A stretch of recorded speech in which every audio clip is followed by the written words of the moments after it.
high-stakes decision-making, clarity and precision are paramount. Without a clear framework, emotions and biases can cloud judgment, leading to choices that might feel right in the moment, but miss the mark in the long run. Mental models, tried and tested frameworks for understanding complex situations, serve as the cognitive tools that help navigate complex and uncertain scenarios. Here are 10 essential mental models to help elevate your decision-making process when the stakes are high. Number 1. First principles thinking. First principles thinking is about breaking down complex problems to their foundational truths, then building solutions from the ground up. Originating from physics, this model encourages discarding assumptions to get to the core of the problem. For instance, when deciding on a business strategy in a volatile market, first principles thinking can help you strip away industry norms and understand the essentials like customer needs and basic market dynamics, allowing for more original and effective solutions. How to apply it? Start by asking, what do I know for sure? And challenge each assumption individually. Build solutions from these indisputable facts rather than relying on traditional but potentially outdated solutions. Number 2. Opportunity cost. Opportunity cost evaluates the potential benefits lost when choosing one alternative over another. In high-stakes decisions, especially those involving large investments, considering what you might be giving up can reveal hidden costs. For instance, if you're considering committing resources to one project, it's essential to consider what else those resources could accomplish if deployed differently. How to apply it? Always ask, what else could I be doing with these resources, and would that create more value? Recognizing opportunity costs helps prioritize decisions based on the highest overall impact. Number 3. Multi-order thinking. Multi-order thinking focuses on understanding the ripple effects of a decision. A choice might have obvious short-term benefits, but could also trigger unintended long-term consequences. By thinking in layers, you can anticipate potential outcomes and mitigate risks. How to apply it? Ask yourself, and then what? After each decision point. Consider the immediate and the secondary effects, allowing you to craft a strategy that accounts for potential outcomes and avoids unexpected setbacks. Number 4. Bayesian thinking. Bayesian thinking involves updating your beliefs based on new evidence. In high-stakes scenarios, flexibility is a strength. By assessing probabilities and adjusting your perspective as new data becomes available, you can make better informed decisions rather than clinging to initial assumptions. How to apply it? Start with an initial hypothesis, then adjust your confidence level as new information emerges. This dynamic approach can lead to more accurate decisions in complex and uncertain environments. Number 5. Inversion. Inversion is the practice of approaching a problem by considering the opposite of your goal.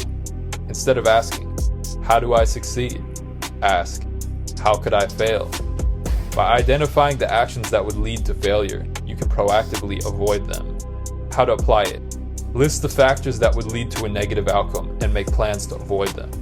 For example, if you're deciding on a strategic direction for a business, think about what could derail that strategy and take preventive steps. Number 6. Pareto Principle, 80-20 Rule. The Pareto Principle states that 80% of results come from 20% of efforts. In high-stakes decision-making, identifying and focusing on the critical 20% can yield the majority of the benefits, while minimizing wasted resources and effort. How to apply it? Identify the few factors that will have the largest impact on your outcome and concentrate your resources there.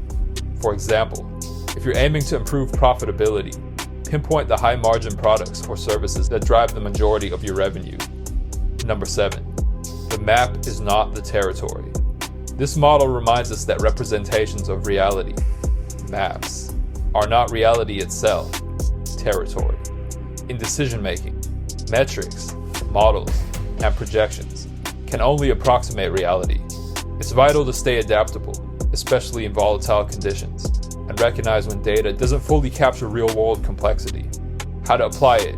Treat forecasts, plans, and projections as helpful guides, not infallible truths. Maintain a flexible approach that allows you to pivot when new insights indicate the need for change.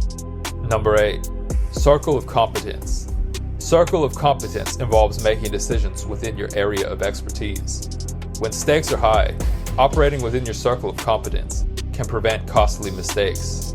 While venturing outside the circle can sometimes yield rewards, understanding your unfair advantage is crucial. How to apply it. Focus on decisions in areas where you have substantial knowledge. If you're venturing beyond your expertise, consider seeking advice from those with a proven track record in that domain. Number 9. Occam's razor. Occam's razor suggests that the simplest solution is often the best. In decision making, we can get lost in complex solutions or overthink a problem. This model encourages cutting away unnecessary complexity to find the most straightforward path to your objective. How to apply it. When faced with multiple choices, ask yourself, is there a simpler option that achieves the same goal? By minimizing unnecessary steps or features, you'll reduce the chance of errors and increase efficiency. Number 10. Regret minimization framework. Popularized by Jeff Bezos, the regret minimization framework involves making decisions with the goal of minimizing future regrets. By imagining yourself at an advanced age, you can gain clarity on what choices will matter in the long term and avoid getting sidetracked by short-term concerns. How to apply it. Before making a high-stakes decision, ask yourself, will I regret not taking this opportunity in the future? This perspective helps prioritize meaningful choices over those driven by fear or short-lived preferences. Integrating mental models in practice. Applying these mental models isn't about adhering rigidly to one at a time, but blending them for a comprehensive approach. Here's a quick example. Imagine you're deciding whether to launch a project that involves risk. Number 1. You might begin by using first principles thinking to understand what's truly necessary for the project to succeed. Number 2.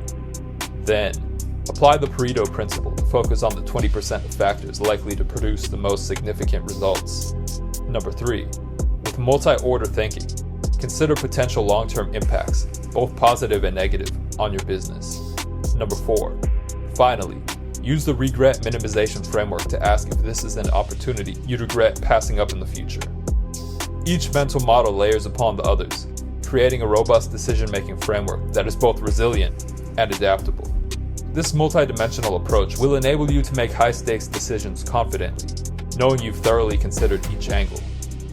Final thoughts. Mastering high-stakes decision-making is a skill that takes practice, discipline, and a willingness to question assumptions. Mental models provide a structured way to tackle complex decisions, breaking them down into manageable steps and reducing the potential for error. By incorporating these models into your decision-making process, you not only gain clarity, but also develop resilience and adaptability, crucial traits in a changing world. Embrace these frameworks, and you'll find yourself navigating high-stakes situations with greater confidence and insight. If this video helped you, be sure to like, comment, subscribe, and share, and click link in description for more.